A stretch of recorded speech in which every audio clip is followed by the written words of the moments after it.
how the magicians call upon jinn, how they invoke jinn.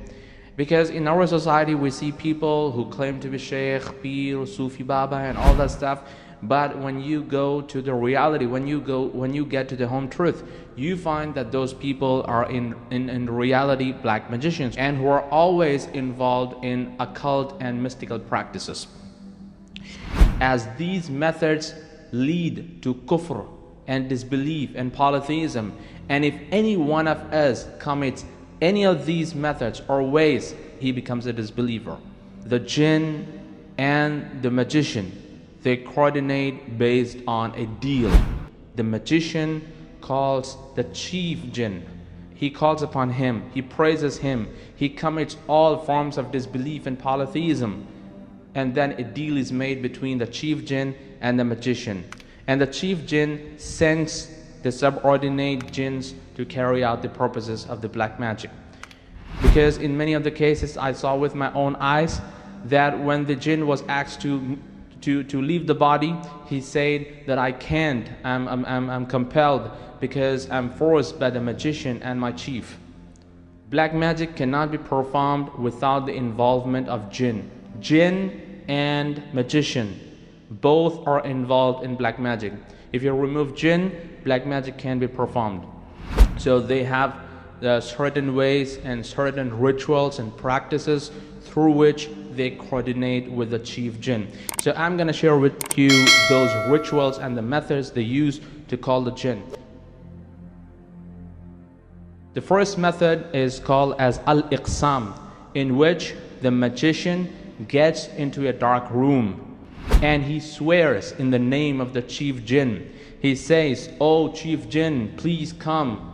He praises him constantly, and he wears filthy clothes, and he gets into the impure state of the body. So when he starts his rituals, he lights up fire, and in the fire he puts bad odor or good smell based on the subject, based on their requirement. For example, he got the requirement to create differences and divisions between husband and wife. In that case, he puts bad odor. And if he wants to create unconditional love between husband and wife, between two friends, between two partners, between two lovers, based on the requirement, he puts good smell, or he burns incense sticks. So after a while, he praises the chief jinn, he calls him again and again. Then a phantom appears before him in the form of a dog or a snake, and he communicates to the jinn. He dictates what to be done and what not to be done. And in most of these cases, he takes the sweaty garment of the person on whom the magic has to be done, the patient or the victim. He takes the sweaty garment, he ties the knot on the sweaty garment and says, "This has to be done to this person, this has to happen, this has to happen." And in most of these cases, he hears a voice. "Okay, what do you want me to do? Your wish is my command." And then the magician says that this has to be performed, this has to be done, this has to be taken care of. So this is the first method. Now the second method, which is called as a-zabiha. They use this method as a way of slaughtering the animal in the name of the chief jinn. So they ask you, or the person who visits the magician, he tells the person to get an animal with certain specifications. For example, black crow, or black sheep, or black ram, or black pigeon, or an owl. They specifically ask for black color because jinn like black color, and they slaughter it in the name of the chief jinn. And they ask you or the person who visits them to put the carcass at a place where people don't usually pass by, because these are the places where jinn reside. These are the homes of the jinn. This is the second method. Now the third method, which is called as as-sufliya. This is the worst form of disbelief. In this method, magician wears Quran on his foot, and he walks into the toilet, he sits in the toilet, and he does all the incantations and the chanting and praising of the jinn, and then he comes back to his room, and then the jinn comes to him and talk to him. This is the third method. Now the fourth method, which is called as an-najasa. In this, the magician writes the Quran with the menses discharge or the dirty fluids. They use this blood to write the Quranic ayats, and this is how they please the jinn, and later the jinn come to them and talk to them, and they carry out the task. The fifth method they use is called as al-tankis. In this, they anagrammatize the words of the Holy Quran. For example, my name is Abu Talha. So Talha, the reverse of the word Talha is Ahlat Uba. Ahlat Uba.